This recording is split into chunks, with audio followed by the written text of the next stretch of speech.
Hi folks, Brendan Jones of the Tesla City Stories here. Been a while, huh? And though it's not the way I would have chosen to reconnect with you, I just wanted to drop in on behalf of our cast and crew to wish everyone out there the happiest of holidays. Considering. Yeah, it's been a heck of a year for everybody, and I know this holiday season is going to feel unlike any before. But sometimes that's just the way it goes, for reasons global or personal or both. For instance, think about Christmas 1941. After the attack on Pearl Harbor, our nation was suddenly involved in the biggest war the planet had ever seen, one we thought would never touch us.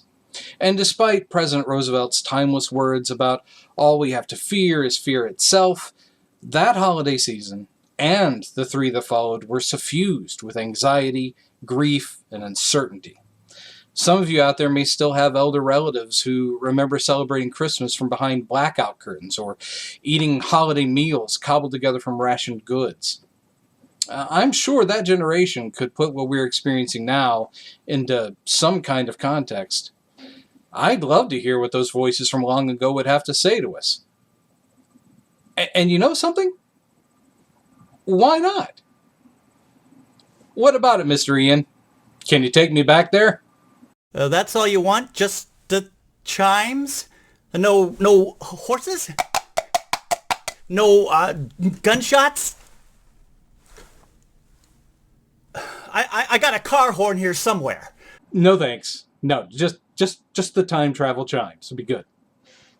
Oh. All right. Here we go. Merry Christmas, or what have you, from your old pal Jack Wild. Now, it don't take a private peeper to detect that this might be a rough time for a lot of you. But we'll get through it. It's like I always say, when the going gets tough, the tough bring an extra pair of shoes. Huh? Jackie, I love you, but that's silly. But you're right, we'll make the best of it. The holidays are mostly a feeling anyway, don't you think? And that doesn't change, no matter where you are or how you celebrate. That's the spirit, Viola. And while I know that it's hard for us all to not be with our folks during this Christmas, we still have so much warmth and love to share with those who are closest to us. You are speaking of me, aren't you, Betsy? Oh, silly me. Of course you are. This holiday doesn't require crowds of relatives, friends, or assorted riffraff or hangers-on. Just two ridiculously attractive people in love. You know what this reminds me of, don't you, Blevins, dear? Those holidays on the road when we were just starting out as a married act. Those promotional tours, those charming little vaudeville theatres, and those podunk motor-inns. Yuletide feasts and roadside diners. Oh, you remember those days, don't you, surely? I do, Joan, but then I take bicarbonate of soda and the feeling passes. One thing that will not be missed in an isolated, limited occupancy Christmas: ex-wives. I would just like to say, as one who is still new to the celebrations of the various faiths that exist side by side in your amazing country, that I do love the spirit that runs through this time of year. And the music, and the films, and the lights on the trees and in the windows, and the hot chocolate, and the gingerbread. Your enthusiasm is infectious, Bobek, and understandable. The trappings are part of the season, no doubt. I believe that most of us hold dear to Christmases long past, ones that are enshrined in our heart.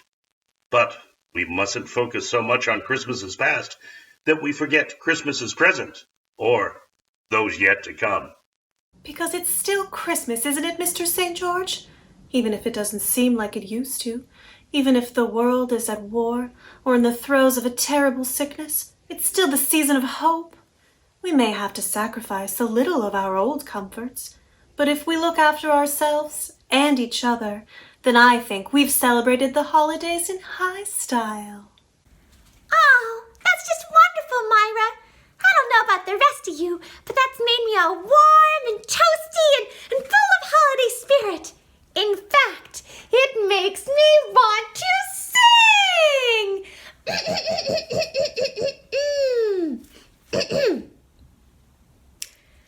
I'll be home for Christmas! No. David, if you please. Yeah. You got it, boss. Thanks. Hey, Jerry, how about you just wrap this whole thing up while I go grab myself another festive eggnog, huh? Sure, but I couldn't help but notice everybody got to do one of their characters but me. Oh? Well, feel free to slip the people some Monk Ball if you want. Oh, I will. Hi, friends and fans. Producer Jerry Chrisman here. We at the Tesla City Stories miss every last one of you. On behalf of Brendan and myself, along with Michelle, John, Laura, David, Greg, Lauren, Karen, Daniel, and Katie. Hope you all have a blessed and happy holiday. Stay safe, stay sane, and stay tuned because you'll hear from us again. We have so many more stories to tell.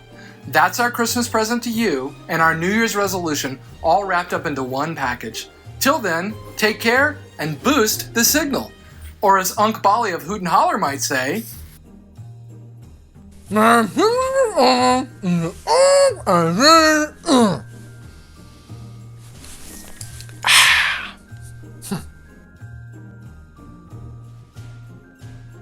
and Brendan, go easy on the eggnog, buddy.